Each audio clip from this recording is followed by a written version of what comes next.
Salut les amoureux du ballon rond, on commence cette revue de presse en France avec l'ouverture de la deuxième journée de Ligue 1 entre le FC Lorient et l'AS Monaco. Et comme la semaine dernière, le club de la Principauté ne gagne pas. Pour Monaco matin, l'ASM revient à vide de Lorient avec cette défaite 1-0. Après le nul contre Nantes la semaine passée, le club du Rocher ne lance toujours pas sa saison avec 0 victoire au compteur. Niko Kovac va vite devoir mettre son équipe sur de bons rails en championnat. De son côté, l'équipe fait sa couverture sur l'indécision du moment, l'avenir de Kylian Mbappé au PSG. Le Français va-t-il partir ou non durant ce mercato estival? C'est la question à 1 million.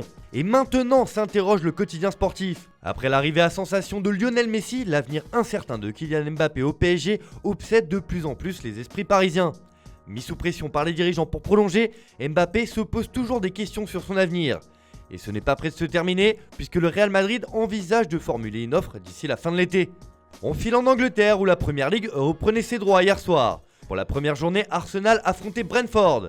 Et ça commence mal pour les Gunners car comme le résume The Guardian sur sa une, les Bees infligent un vendredi 13 de l'horreur aux hommes d'Arteta avec une défaite 2-0. Les abeilles ont piqué Arsenal, s'amuse le journal. Alors que de son côté, le Daily Mirror rappelle que Brentford revient dans l'élite 74 ans plus tard en humiliant Arsenal, carrément. Une défaite qui fait déjà mal pour les Gunners qui espèrent rebondir très rapidement. On prend la direction de l'Espagne maintenant où Carlo Ancelotti était présent en conférence de presse hier avant la première journée de Liga pour le Real Madrid. Et le coach madrilène a lancé un message à peine voilé à ses dirigeants pour le mercato. Comme le reprend Marca sur sa une, l'Italien a déclaré que l'équipe est très bonne mais le marché est ouvert. Histoire de mettre un petit coup de pression à son président alors que le Real est très calme dans le sens des arrivées pour le moment. Car oui, le club merengue attend Kylian Mbappé. L'ancien coach d'Everton n'exclut pas des arrivées et des départs d'ici le 31 août, rapporte le journal. Pour As, c'est carrément un coup de poker de la part d'Ancelotti. Mais le coach emblématique a aussi des défis personnels à relever avec sa nouvelle équipe. Et oui, il veut devenir le premier entraîneur à remporter les 5 grands championnats européens. Sacré challenge, mais pour cela il faudra des renforts comme il l'a sous-entendu. On reste dans la péninsule ibérique, mais à Barcelone, où étonnamment, c'est l'actualité du Real Madrid qui fait la une du Mundo Deportivo ce matin. Le quotidien catalan nous apprend que le Real Madrid a étudié la possibilité de quitter la Liga pour aller en Première Ligue. Oui, vous avez bien entendu, en Première Ligue. Là, c'est des attaques indirectes de Javier Tebas. Le Real Madrid et Florentino Pérez ont travaillé sur une sortie de la Liga.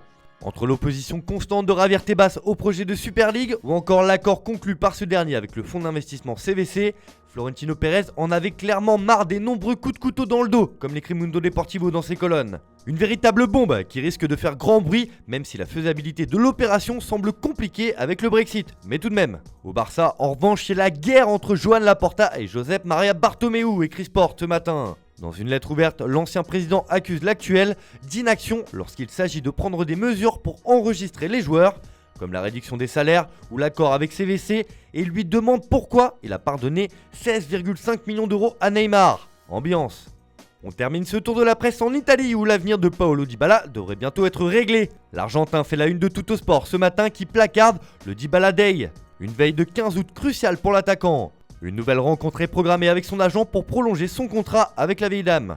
Depuis des mois, les deux parties discutent d'une prolongation, mais les négociations traînent en longueur. Il est donc temps de se positionner et de se rapprocher, explique le journal turinois. Si le feuilleton Dybala va toucher à sa fin, que dire de celui de Manuel Locatelli? Ça y est, la Juve et Sassuolo se sont mis d'accord pour le prix du milieu de terrain, comme l'annonce le Corriere dello Sport. Ce sera 35 millions d'euros et la signature interviendra après le 15 août. Une information qui fait aussi la une de la Gazzetta dello Sport, qui estime que c'est enfin le bon prix pour Locatelli. Le joueur a hâte et pousse, rapporte le journal au papier rose. Le dénouement est proche. Voilà, c'est tout pour ce matin. Bonne journée à tous. On se retrouve dès demain pour une nouvelle vidéo sur Foot Mercato.